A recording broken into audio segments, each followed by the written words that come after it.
we got our hands on Huawei's newest top-tier flagship device, the Mate 30 Pro. First, let's see what's inside the box. First up, we have the phone itself, then a smaller box that has the SIM ejector tool, then we have the supercharger, USB-C cable, and a pair of earphones. For the most part, in the hands, the Mate 30 Pro feels like a slightly thicker P30 Pro. The metal and glass design feels rock solid and is exactly what we would expect from the Mate series.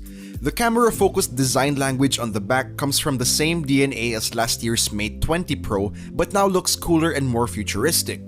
This one we have here is in the space silver color that doesn't have an exact look. It absorbs the ambient color of the environment it's in, so what you're seeing here may not be what you'll see in person, which I think is really cool. However, it's still really glossy and slippery, and since it's glass, it's a pure fingerprint magnet. Up front, we get a 6.53-inch OLED display with a resolution of 2400 by 1176, which yes, has a thick bar-type notch on top, but in this case, I can actually forgive this, since it's not as tall as an iPhone notch, and since it packs the important 3D depth camera for secure face unlock. For all intents and purposes, display quality is pretty much the same as what you would get on the P30 Pro, but what definitely sets this display apart are the extremely curved edges which Huawei calls the Horizon display. It gives a literal edge-to-edge viewing experience, and granted, it's not the first time we've seen it. Oppo and Vivo were the first to showcase it, but it's still really cool. Not only does this make the phone look really futuristic and pretty much eliminate the side bezels, but this allows for the removal of the physical volume buttons.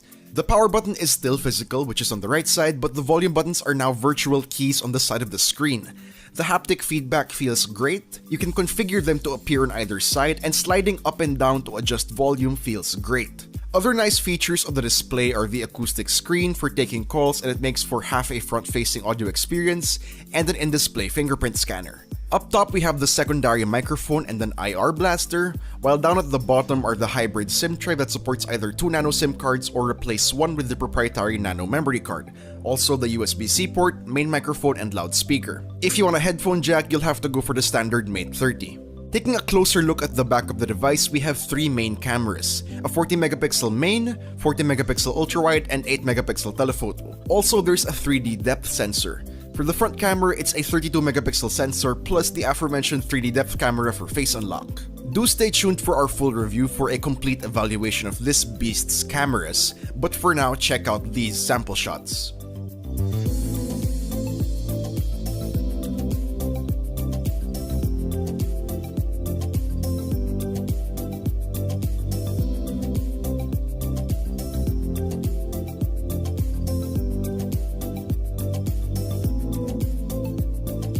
Rounding out the specs, we get the latest 7nm Kirin 990 chipset that has the new GPU turbo. We got 8GB of RAM and 256GB of internal storage. And for battery, a 4500 mAh cell with support for 40W supercharge, 27W wireless supercharge, and reverse wireless charging. And note, the phone we have for this video is the Chinese 4G version, not the 5G version.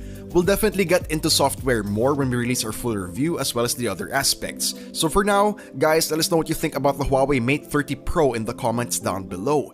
And if you enjoyed this video, please do drop a like, subscribe to our YouTube